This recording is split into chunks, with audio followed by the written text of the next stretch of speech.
Слава Богу. Да, Слава Богу. слава Богу. Ну, щоб ще на крест на тобі був, так вообще була б слава Богу.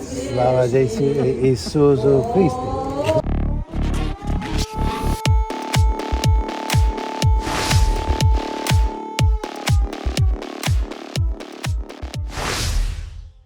One of the kind of objections that I get to America supporting the war in Ukraine is this narrative that the Ukrainians have clamped down on religious liberty. They've closed all the churches. They won't let people worship. And I want to just set that straight. I want to add some context to what's going on here and explain to you real quick what's happening. This behind me is called the Lavra Monastery, and it's a Russian Orthodox monastery in Kyiv, in downtown Kyiv. It's beautiful, it's historical, it's been here for centuries.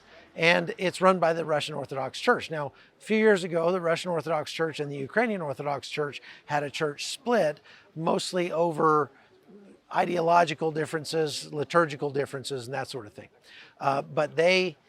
So they're not friends anymore. But this Russian Orthodox Church is still here. There are many Russian Orthodox churches around Ukraine, and people freely worshiped there up until the war happened.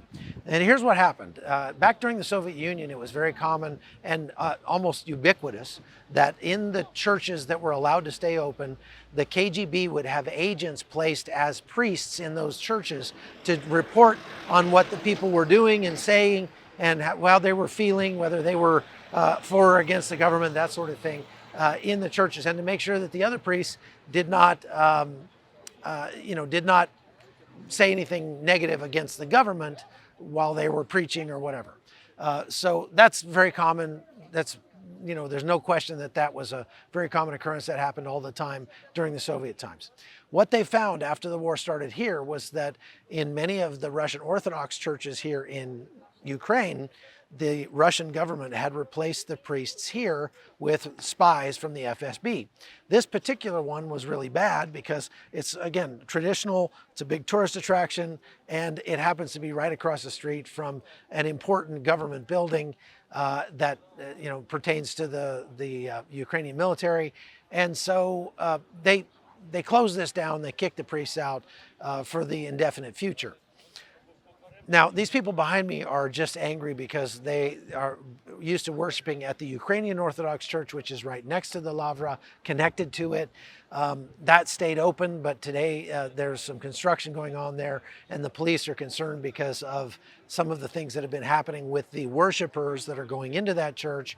And so they've prohibited anybody from entering today till they can get a better handle on that situation. That's the best information I can get here.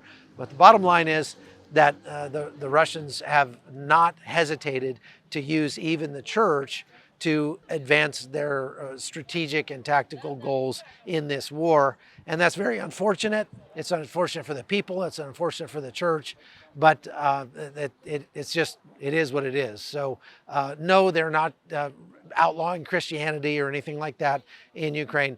They are trying to keep Russian spies out of the church.